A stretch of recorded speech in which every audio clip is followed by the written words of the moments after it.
This is Ron Cochran for ABC Reports. This week, the U.S. Air Force dropped 750,000 reprints of an emotional poem on North Vietnam.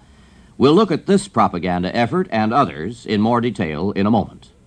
Hi, little girl. Who are you? I'm an Amazon woman. I thought Amazon women were big and strong. They are. You don't look big and strong. I know. It's embarrassing. Drink some V8. That looks good, like tomato juice. But it's V8 cocktail vegetable juice from Campbell. V8 gives you the natural goodness of 8 healthful garden vegetables. No single juice can match it. I still say it looks like tomato juice. Try V8 and see. Wow, it sure doesn't taste like tomato juice. Of course not. It tastes like V8. Now, put me down.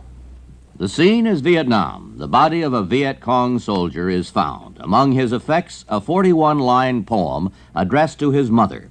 A poem in which the Red Soldier wonders what it is he came to liberate, why he must destroy things in a country where there seems to be peace and joy. It should be added that some Americans in Saigon doubt the authenticity of the poem, but nevertheless it's been reproduced by the hundreds of thousands and dropped over North Vietnam.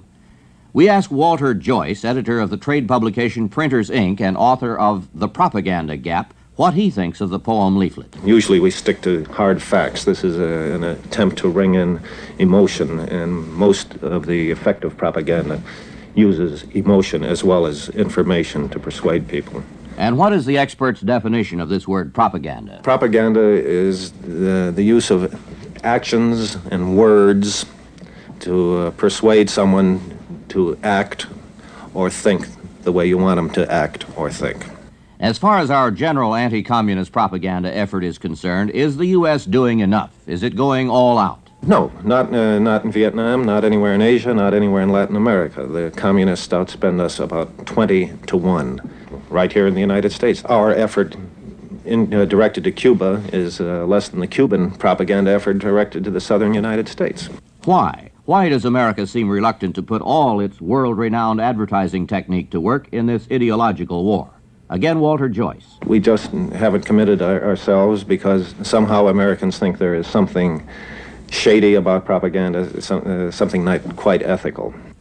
As for the anti-Hanoi poem, the U.S. planes are dropping on the North. Joyce feels it is just one of the techniques available for undermining the enemy's belief in his leadership. Just one.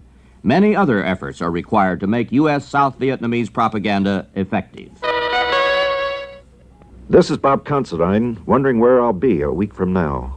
Wherever it is, I'll be on most of these ABC radio stations to tell you all about the people I meet there, how they feel about what's happening and how I feel about it, too. Sometimes the news reminds me of a woman buying a new hat. There's just no telling what the final outcome will be, but I can assure you that it will be interesting, timely, and important to you and to me. Whatever it is, for a man's view of it, join me every weekday here on ABC Radio. This is Ron Cochran for ABC Reports. This is the ABC Radio Network.